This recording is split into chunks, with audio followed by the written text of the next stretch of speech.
देखिए नीट 2022 का क्वेश्चन है। क्वेश्चन में उन्होंने कहा है match first and second column.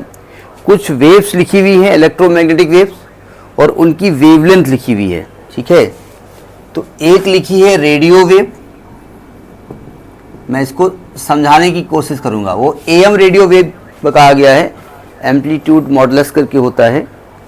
Microwave, microwave. अगला है इंफ्रारेड रेडिएशन, इंफ्रारेड। और अगला है आपका एक्सरे। और जो वेवलेंथ लिखी हुई है वो 10⁻⁻10, 10⁻², एक लिखी है 10⁻⁻10, एक लिखी है 10⁻², एक लिखी है 10⁻⁻2, एक लिखी है 10⁻⁻4 मीटर। अब सबकी वेवलेंथ याद होना थोड़ा सा कठिन बात है ना। तो अगर मैं इसको इंक्रीजिंग ऑर्डर में लिख दूं तो ये 10⁻² है सबसे बड़ी वैल्यू, उससे छोटी वैल्यू है 10⁻⁻2, उससे छोटी है 10⁻⁴, 10⁻⁻10। ठीक, अब इसमें किसकी वैल्यू सेट हो रही है ये आपको बताना है। ठीक है, तो हमने बताया था बहुत सारी वेव्स आपके पास होती हैं, उसको याद करने का तरीका मैंने बताया था। हमने कहा देखो मेरा घर का नाम है रानू, क्या नाम है, याद आया? मेरा घर का नाम है रानू, ठीक है, और मैं करता हूं मास्टरी, तो रानू मास्टर हो गया। और मैं एक गांव में रहता हूं तो इन विलेज हो गया, इन विलेज हो गया।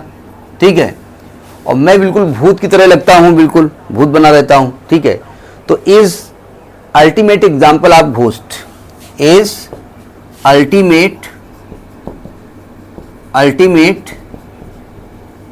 एग्जाम्पल ऑफ घोस्ट, ये हमने बताया था। ठीक है, आर से रेडियो वेव, एम से माइक्रोवेव, आई से इंफ्रारेड, वी से विजिबल लाइट, इज अपने आप उसी में साइलेंट है, और यू से अल्ट्रावायलेट, और एग्जाम्पल से EX है तो इसको एक्सरे, और जो घोस्ट है उसे गामा रेज बता दिया था हमने, है ना।